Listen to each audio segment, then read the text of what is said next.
Mayo and Meatball's Dream 2 of 4.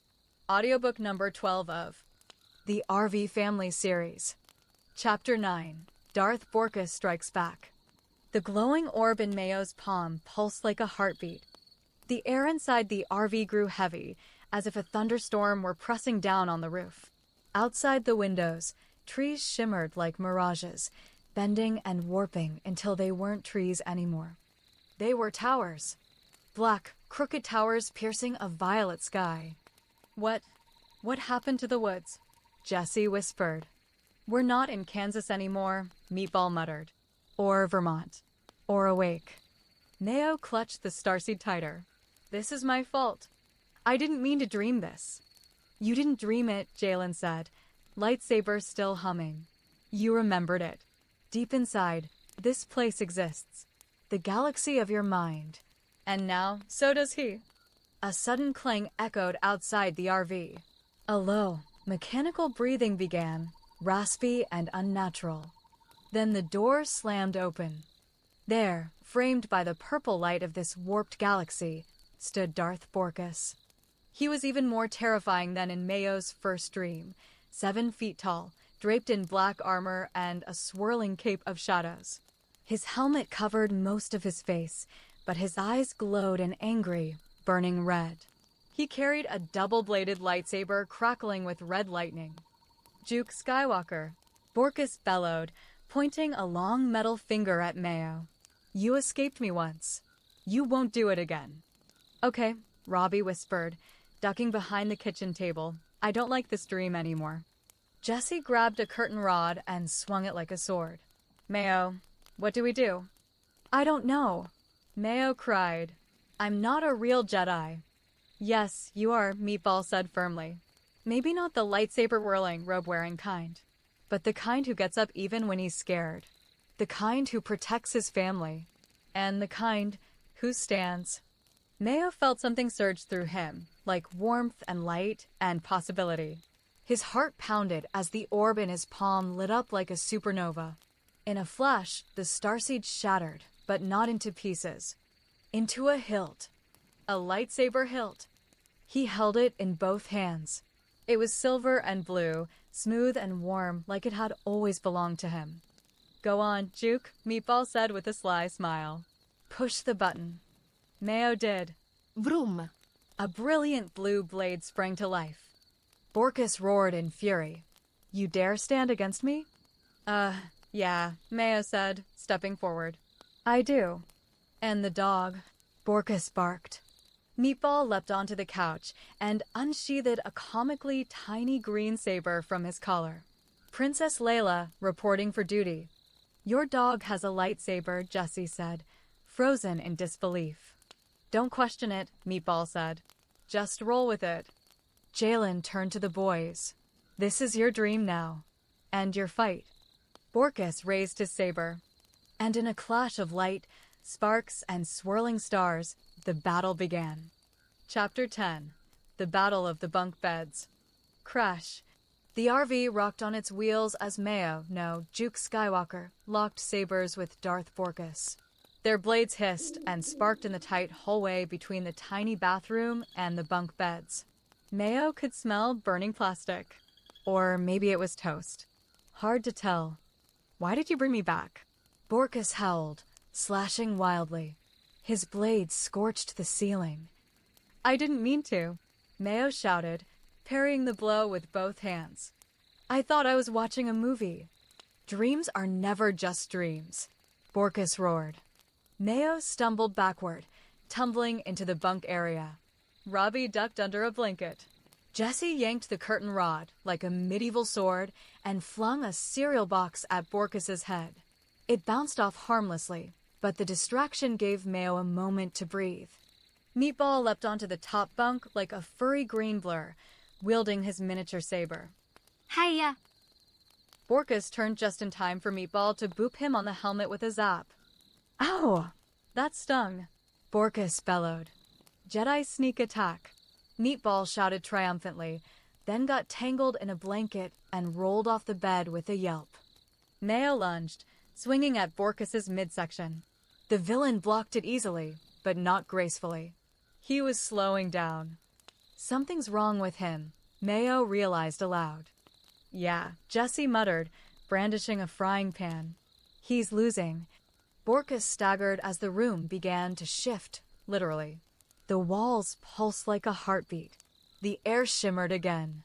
Outside, the towers crumbled and turned back into pine trees. The dream was changing. I built this place. Borkus growled. You can't take it from me. You didn't build it, Mayo said, standing tall. I did. And I'm done being scared of you. He raised his lightsaber and, with a burst of energy, sent a blue wave of light across the room. It struck Borkus square in the chest and launched him back, through the RV door. The villain vanished into the purple mist outside, his voice echoing like a fading storm. Duke Skywalker. Silence. The light from Mayo's saber slowly faded as he lowered it. Everyone stared at him. Whoa, Jesse said. You are a Jedi, Robbie whispered. I've always believed in you, Meatball said, brushing a peanut butter wrapper off his head. Well, not always. But starting now? Definitely. Silence. Jalen stepped forward, sheathing his own saber. The dream is stabilizing, he said. You faced your fear. You took control. So, what now? Mayo asked. The galaxy still needs you, Jalen said. Darth Borkus may be gone for now, but darkness always finds a way back. The walls pulsed again. The towers were gone. The RV was back in the forest. The family stood in the kitchen, quiet, catching their breath. Time to keep moving, Jalen said with a small smile. And just like that, he vanished. Only the faint smell of ozone and popcorn lingered. Mrs. Wexler looked around at the wreckage. Did someone burn the ceiling? Mayo said, hiding his lightsaber behind his back. Dreamfire. She blinked, then turned and walked to the stove. Well, she said, who wants pancakes? Chapter 11. The Breakfast Council of Jedi. The galactic war may have been paused, but the smell of maple syrup filled the air like a victory parade. Mayo sat at the RV table, his new lightsaber resting beside his plate of syrup-drenched waffles.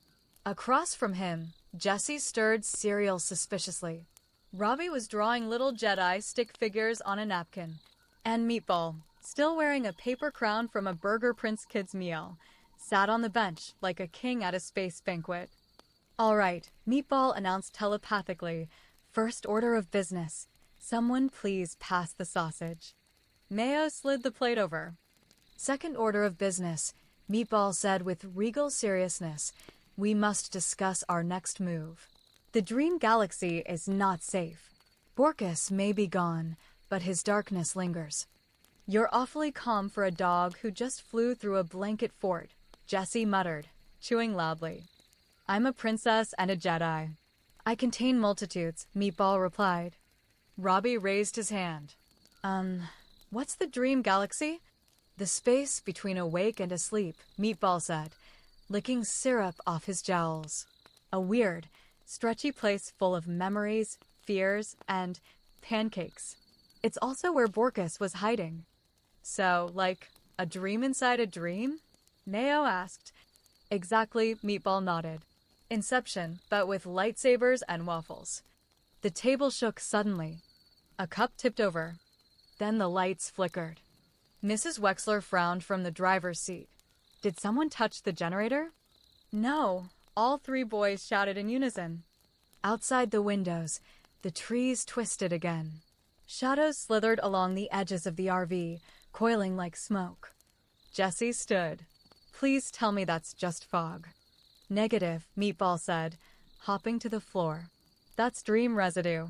Borkus left behind a tear in the fabric of the galaxy. If we don't fix it, we'll be stuck in limbo forever. Or worse, wake up with no memory of pancakes. No. Robbie wailed. Mayo stood and strapped his lightsaber to his belt. So how do we fix it? Meatball leapt onto the table and knocked over the syrup bottle. We must journey to the Temple of the Toasted Ones. The what? Jesse asked. It's a secret Jedi fortress located in the heart of Crunch, Meatball said dramatically. Guarded by the waffle wraiths and the ancient toaster droids. Mayo blinked. This sounds delicious. It's also very dangerous, Meatball warned. But within its walls lies the holosyrup, a relic that can seal the tear Borkus left behind. Robbie nodded seriously. So, it's like the syrup of destiny? Exactly, Meatball whispered. Mrs. Wexler called from the front. Kids, why is the fridge humming like a lightsaber? Meatball turned slowly. Oh no, it's starting. What's starting? Mayo asked. The next chapter, Meatball said gravely. And it's going to be crunchy. Outside, the fog deepened. The RV tires lifted half an inch off the ground. The dream was pulling them in again. Chapter 12, The Temple of the Toasted Ones. The fog thickened like whipped cream in a blender gone rogue. Mayo, Meatball, Jesse, and Robbie huddled near the RV's back window, watching the world outside twist like spaghetti noodles. The pine trees folded into themselves. The sky turned from soft blue to a flaky golden brown. Then, thump, the RV landed with a soft crunch. Everyone tumbled forward. Ow, Jesse groaned, rubbing his head. What did we land on? Gravel. Mayo opened the door. No gravel. No forest. No road. They were parked on a massive golden field of toast. Crisp, warm, slightly buttery toast. It stretched to the horizon, with melted butter rivers and jelly lava streams bubbling nearby. Welcome, Meatball said, sniffing the air, to the Temple of the Toasted Ones. Robbie stepped down onto the soft, warm ground. It smells like breakfast. And danger, Meatball added. Off in the distance, jagged slices of sourdough jutted from the earth like broken ruins. At the center of the golden plain stood a towering fortress made entirely of bread. Marble rye columns, a drawbridge made of baguettes, and walls stacked with bricks of multigrain. This is the most delicious fever dream ever, Jesse whispered. It's also sacred Jedi territory, Meatball said, adjusting an invisible cape. Many have sought the holosyrup. Few returned. Syrupy. They approached the gate, where two stone-faced toaster droids stood guard. Their rectangular bodies glowed orange inside, like heating coils ready to burn some toast and crush some dreams. Identify yourselves, one droid intoned. I am Princess Layla of Barktuine, Meatball declared proudly, and these are my loyal companions, Juke Skywalker, J.S., 3PO, and youngling Roboin. Robbie beamed. That's me. We come for the holosyrup, Meatball said. The droids looked at each other. One of them dinged. You may enter, they said in unison, but beware the waffle wraiths. The gate creaked open. Mayo stepped inside, his lightsaber buzzing faintly at his side. The air smelled of cinnamon and destiny. Inside the temple, it was darker, quieter, like the middle of a sleepy Saturday morning. Crumbs floated in the air like ancient dust. Stick close, Meatball whispered. Waffle wraiths can sense your hunger. Is that bad? Jesse asked. As if on cue, a syrupy growl echoed through the chamber. From the shadows, shapes slithered forth, round, crispy, and glowing with faint griddle marks. The waffle wraiths had arrived. Waffle ghosts, Mayo whispered. With syrup fangs, Meatball added. Of course they do, Jesse said, gripping a butter knife like a dagger. The wraiths circled, hissing and crackling, ready to pounce. Mayo lit his saber. Meatball growled. Protect the dream, he said. And just like that, breakfast time turned into battle time. Chapter 13, The Syrup Trials. The waffle wraiths circled like a pack of angry breakfast burritos, their golden grid bodies oozing syrupy tendrils that sizzled when they touched the temple floor. Mayo raised his lightsaber. Stay behind me. I'm a Jedi princess. Meatball barked, hopping in front of Mayo. You stay behind me. The first wraith lunged, its syrup fangs dripping with sticky doom. Mayo swung his saber, slicing it down the middle. The creature burst into a puff of powdered sugar and maple fog. Whoa! Jessie coughed, waving the mist away. That tasted like danger and pancakes. Robbie giggled as he ducked behind a bench made of cornbread. I want one. No, Meatball barked. Do not eat the wraiths. 2 more charged. Meatball zipped across the floor, sliding under one and launching it into the air with his stubby, heroic paws. Mayo deflected syrup blasts with his saber, while Jessie hurled a stack of hot coasters like ninja stars. Robbie held up his hands and shouted, "Waffle stop." The wraiths froze. Everyone blinked. Did that work? Jessie asked. Robbie looked surprised. I don't know. I just really believed it. The wraiths shivered and then slithered back into the shadows, groaning like ghosts sent to bed without dessert. The temple quieted. At the center of the chamber stood a pedestal made of braided challah bread, and atop it, a glowing, golden bottle shaped like an old-fashioned syrup jar. The challah syrup, Meatball whispered. It shimmered like sunlight on fresh pancakes. Mayo approached, heart pounding. His fingers brushed the handle. A deep voice echoed from the walls. Only the Dreamborn may take the syrup. Wait, Mayo said. What does that mean? You must face the syrup trials. Suddenly, the pedestal sank into the floor, and the entire room began to spin. The walls turned to jelly. The floor rippled into a buttery slide. Mayo, Meatball, Jessie, and Robbie tumbled into darkness. When Mayo opened his eyes, he was floating in space. Behind him, Meatball wore a glittering syrup-colored cape.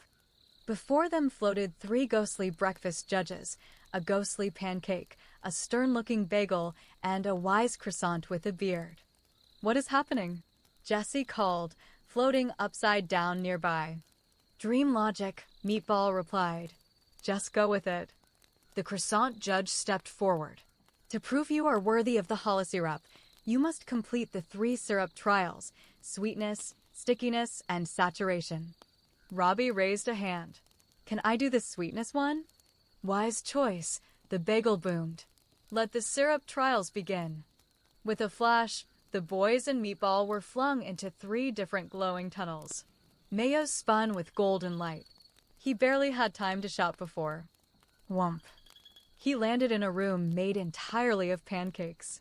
A voice whispered in his ear. Trial 1. Sweetness. Can you find the light when all you want is sugar? Mayo stood, brushed off whipped cream from his shirt, and took a deep breath. The trials had begun. Chapter 14. Pancakes of Peril. Sweetness Trial. Mayo stood knee-deep in syrup. The chamber shimmered with golden light, and the walls were made of endless pancake stacks, towering high, fluffy, steaming, topped with strawberries and powdered sugar. They looked soft enough to nap on, or eat your way through. But something felt off. Trial 1. Sweetness, the voice repeated. Find the light when all you want is sugar. Mayo took a step forward. Squish. His shoe sank deeper into syrup. Okay, he muttered. Sweetness. That sounds easy. A buttery path appeared ahead, lined with signs. All you can eat. Shortcut through the strawberry swamp. Free cinnamon rolls, no consequences. Mayo's stomach growled. His brain whispered, just 1 bite won't hurt. Maybe 2. Or 7. Or a syrup bath. But something about the signs felt tricksy. Sweetness can be a trap, he muttered. This has to be about more than just candy. He kept walking. Then he heard it. A whimper. Behind a stack of blueberry pancakes, a small creature was trapped. A marshmallowy-looking puffball with big eyes and sticky feet. It squeaked softly, tangled in licorice vines. Mayo looked at the shortcut sign, then back at the puffball. You're the test, aren't you? He knelt and untangled the vines. The puffball squeaked in delight and floated up, leaving behind a glowing waffle-shaped medallion. It spun in the air and zipped into Mayo's palm. Light burst from it, sweet and pure like the first bite of birthday cake. Trial 1. Passed. Mayo blinked. The pancake stacks folded in on themselves, swirling into a tunnel of powdered sugar. The floor vanished beneath him and whoosh! He landed in a gooey, thick cavern made entirely of caramel? No, stickier. Peanut butter. He was knee-deep again, but now the air smelled like roasted peanuts and trouble. Trial 2. Stickiness. Can you keep moving when everything tries to hold you back? Mayo groaned. I knew this dream would come with metaphors. Far across the peanut butter cavern, a narrow bridge of celery sticks stretched toward another glowing waffle medallion, swaying with each drip of goo. All right, Mayo muttered. Let's do this. Chapter 15. The Sticky Struggle, Stickiness Trial. Mayo took a deep breath and planted his feet in the sticky peanut butter. The cavern stretched before him like an endless stretch of marshmallow and caramel, thick and gooey.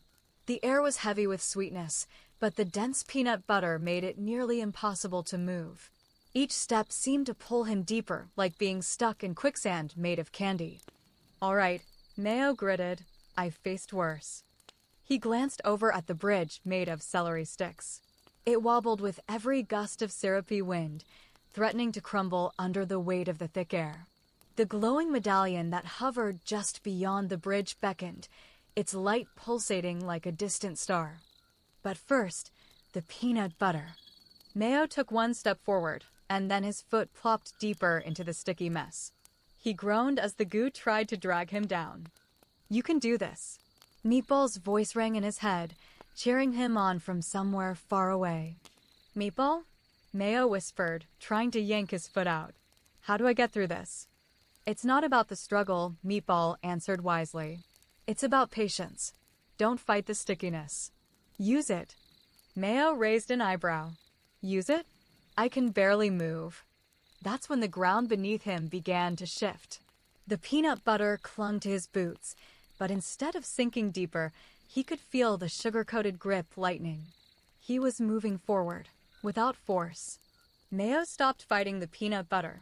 He began to glide across it, his movements slow and steady, like skating on a sugar-coated lake. And then he smiled. This is like dance. With a careful pace, he glided across the peanut butter swamp. His arms outstretched like he was walking on air, every movement intentional, every step measured. The sticky peanut butter didn't try to pull him down anymore, it seemed to give him a push. Halfway to the bridge, a gust of caramel wind swirled around him, trying to knock him off balance.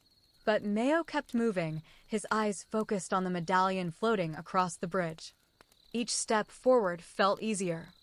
Almost there, Mayo whispered to himself. He reached the bridge. His feet had a brief moment of resistance against the celery sticks, but with one final push, Mayo leaped across, landing gracefully on the other side. The bridge swayed beneath him, but he was on solid ground. Trial 2 passed. Mayo let out a relieved breath. He wasn't sure whether to laugh or eat a celery stick, but he figured the trials weren't quite over yet. The light ahead flickered, and Mayo turned toward the next challenge, the saturation trial. Chapter 16. The Pool of Syrup, Saturation Trial. Mayo's feet hit the solid ground with a soft thud as the celery bridge behind him vanished, dissolving into a cloud of cinnamon dust. Before him stretched a vast, shimmering pool of syrup, so thick and golden that it looked like liquid sunlight. It reflected the entire cavern ceiling, rippling like honeycomb. Trial 3. Saturation. The voice boomed. Can you immerse yourself in the syrup of life without drowning in it? Mayo took a deep breath, surveying the sticky landscape. He could see the glowing medallion floating just above the syrupy surface. It was close, but he knew the path wouldn't be simple. Stay calm. Just take it one step at a time. Mayo stepped forward, but as soon as his foot touched the syrup, he sank in, the syrup swallowing his ankle like a quicksand trap. The thick syrup stuck to his boots, pulling him deeper. He tried to pull his foot free, but it only made it worse. Okay, he muttered, bracing himself. Deep breath, Mayo. The more he tried to move, the more it sucked him down. But something about the syrup was different. There was a sweetness to it, Yes, but also a deep richness, like it carried the weight of all the sweet memories in the world. He stopped fighting. Instead of struggling, Mayo closed his eyes, letting the syrup flow around him. Slowly, it released its grip on his body, as though accepting him as part of it. He felt the warm, thick liquid rise higher until he was standing waist-deep in it. Patience, he whispered to himself, like Meatball had said earlier. The syrup felt like a blanket, heavy and warm, but it didn't crush him. It flowed with him as he moved, and he slowly waded toward the floating medallion.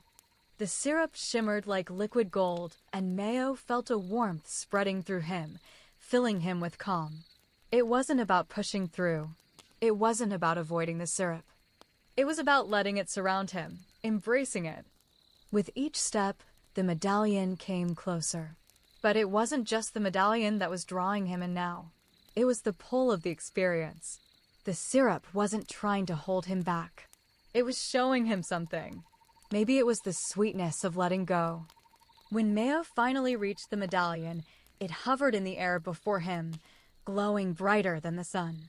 He reached out with both hands, his heart racing in his chest. Trial 3 passed. The syrup vanished instantly, and Mayo found himself standing back on solid ground, dry as a desert, the medallion now resting safely in his hands. The dream shifted again, swirling light, the sound of toast popping. The world around him rippled. But before he could wonder what would happen next, a booming voice echoed throughout the space. The syrup trials are complete, Duke Skywalker. You have learned the true power of the dream. Suddenly, the sky above him exploded in light, a swirling vortex of pancakes, syrup, and toast lifting him high into the air. It wasn't terrifying. It was freeing. And then, with one final flash. Chapter 17, Return to Reality. Mayo shot upright in his seat, gasping for air. The living room of the RV swirled back into focus, and he found himself back on the couch, still surrounded by the soft hum of the Star Wars marathon playing in the background. Meatball was next to him, snoring lightly, his tiny body curled up like a cinnamon roll. Jesse and Robbie were fast asleep in their respective seats. Mayo blinked, the feeling of syrup still lingering in his chest. Had it all been a dream? A figment of his imagination? Or something more? "Hey, Juke," Meatball muttered, waking up and stretching. "I told you you'd make it. You passed the trials." Mayo rubbed his eyes. I think I really did." He looked out the window, watching the world roll by as the RV cruised toward the next adventure. His heart still felt light, as though he had truly experienced something important. Whether it was a dream or something else, Mayo knew one thing. He had learned something about himself and the power of dreams. "Thanks, Meatball," Mayo whispered, giving his best friend a grin. Meatball blinked sleepily. "You're welcome. Now go wake up the others. It's time for a real breakfast." And with that, Mayo knew the journey wasn't over. Whether in dreams or reality, there was always another mystery to solve. Chapter 18, The Whispering Pines. The sun was barely rising as the Wexler family's RV rumbled through the sleepy town of Pine Ridge. The morning fog still clung to the trees, and the soft chirp of crickets was the only sound breaking the silence. "Look at that," Jesse said from the front seat, pointing out the window. "It's like a place out of a ghost story." Mayo peered out, his brow furrowing. The town was nestled in a valley, with tall pines surrounding it like a barrier. Some of the buildings were old, Victorian-style houses with faded paint, their windows staring out like empty eyes. "I like it," Robbie said from the back, pressing his face against the window. "It looks like a cool place to explore." "We'll see," Mr. Wexler replied, adjusting the wheel. "It's a small town, but it's got a bit of history. I've got some contracts here to look at." As the RV made its way into town, the fog began to lift, revealing the streets lined with old shops, a couple of antique stores, and a small diner. But it was the towering pine trees that caught Mayo's attention. They seemed to move, even though there was no breeze. There's something weird about those trees, Mayo murmured to Meatball, who had curled up next to him on the couch. Meatball yawned, his one ear flopping over. Yep, the pines have secrets, buddy. The locals don't talk much about, Mayo narrowed his eyes. What do you mean? I've been around, seen things, Meatball replied, rolling over onto his back. Those trees whisper. The whole town hears, but no one knows what they're saying. Mayo shivered slightly. Something about the way Meatball said it made the hairs on the back of his neck stand up. We'll figure it out, Mayo said, determination setting in. As they reached the edge of the town, the RV slowed and pulled up to a small, cozy bed and breakfast. It was a quaint place, with flower boxes overflowing with colorful blooms and a sign that read, "Welcome to Pine Ridge." Mr. Wexler parked the RV and got out, stretching. All right, gang, let's get settled. I've got a meeting with the mayor this morning. Jesse, Mayo, Robbie, you guys are on your own for a bit.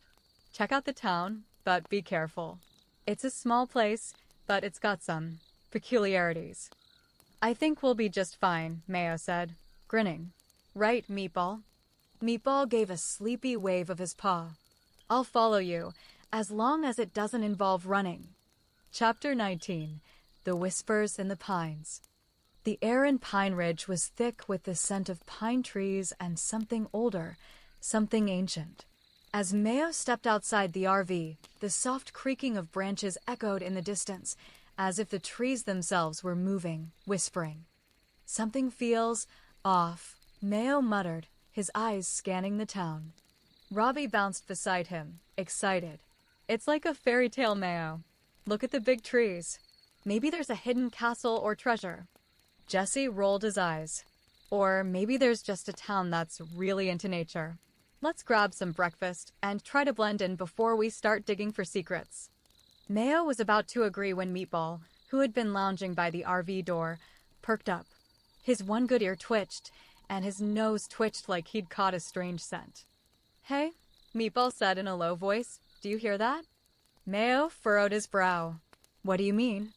Meatball tilted his head, his eyes narrowing. The wind. It's not just wind. It's something else. Something. Speaking. Mayo froze. You're hearing it too? I've heard it before, Meatball replied. It's the pines. They've got stories to tell, if you're listening. The group began to walk down the street, heading toward the town's diner. The buildings here were old, their wooden facades weathered by time, but there was a charm to them. Pine Ridge felt quiet, peaceful, even, but Mayo couldn't shake the feeling that something was just beneath the surface, waiting. They passed a row of tall pines near the edge of town, their branches swaying in rhythm, despite the lack of wind. Mayo paused for a moment, the whispers growing louder. Lost, find, it, beneath the roots. Mayo's heart raced. Was it his imagination, or was something truly speaking to him? Did you hear that? He whispered to Meatball, who had stopped and was staring intently at the trees. Yeah, loud and clear, Meatball said. The trees know something, but they're not going to tell us unless we ask. Mayo turned toward Jesse. Hey, do you hear anything weird? Jesse shook his head, his expression unreadable. Nope, just the usual. Maybe it's your ears playing tricks. Maybe, Mayo said, but the whispering kept growing louder, clearer. Find it beneath the roots. Robbie, ever the optimist, skipped ahead to the diner. Come on, guys. We're wasting breakfast. Mayo hesitated, but then followed his family toward the diner. The whispering stayed with him, like a distant echo, tugging at his thoughts. What was beneath the roots? And why did the trees seem to know? Chapter 20, Beneath the Roots. The diner in Pine Ridge was everything you'd expect from a small-town establishment, cozy, warm, and filled with the smell of freshly brewed coffee and sizzling bacon. The walls were lined with old photographs of the town's history, and a local band played quietly in the corner. Despite the cheerful atmosphere, Mayo couldn't shake the feeling that something was lurking just beneath the surface. As he sat down at the table with his family, Meatball hopped into his lap, his eyes darting toward the window, where the tall pines stood like silent sentinels. Every now and then, the branches swayed even though the air outside was still. "You all right, Mayo?" Jesse asked, pushing his plate aside to look at him. "You seem distracted." "I just keep hearing these whispers," Mayo admitted, keeping his voice low. "The trees are saying something. They keep talking about something beneath the roots." "Whispers in the trees?" Robbie repeated, his eyes wide. "Are we talking about magic?" Mayo shrugged. "I don't know, Rob, but it's weird." "Maybe it's the wind," Jesse said skeptically. "You've been reading too many mystery novels." Meatball's ears perked up. "It's not the wind, Jesse. I know what I heard." Mayo leaned in. "What do you think it means?" "Beneath the roots." "Could be something hidden," Meatball mused, licking his lips. "Could be a secret the trees are keeping. Who knows, but if the trees are talking, we should listen." Mr. Wexler, who had been quiet up until now, placed his coffee cup down. "So, you've been hearing things from the trees, huh?" "Well, Pine Ridge has been around for a long time. Some of the oldest trees in the country are here. This town's got its own way of keeping things quiet. Just be careful, Mayo. You never know what you might find beneath the surface." Mayo's curiosity piqued. "So you know about these trees?" Mr. Wexler nodded. "Nothing specific, but I've heard stories. Folks around here are a bit secretive. They don't like to talk about what lies beyond the town. I wouldn't go poking around too much unless you want to get the locals nervous." Mayo nodded thoughtfully. There was something pulling him to those trees, something calling him to uncover whatever secret lay beneath them. Suddenly, the diner door swung open and an old man shuffled in, his clothes worn and frayed. His face was lined with years of weather, his eyes sharp but kind. He glanced around the diner, and his gaze locked on Mayo. "Kid," the old man rasped, his voice gravelly. "You hear the trees? They're not just whispering for nothing." Everyone fell silent. Mayo's heart skipped a beat. "Who are you?" Jesse asked, eyeing the man warily. The old man smiled, revealing a set of yellowing teeth. "Name's Earl. Been around here longer than most. You hear the whispers. You'd better listen. Because once you start, you won't be able to stop." Mayo leaned forward, intrigued. "What do you mean? What are the trees saying?" Earl's eyes twinkled with a mix of mischief and caution. "They're telling you to dig. Find what's buried beneath the roots, and you'll understand what's been hidden here for generations. But be warned, some things are better left buried." Meatball tilted his head, sniffing the air. He knows something. He's seen it. Earl chuckled softly, then his expression hardened. "The trees know, boy. But it's not just the trees you need to worry about.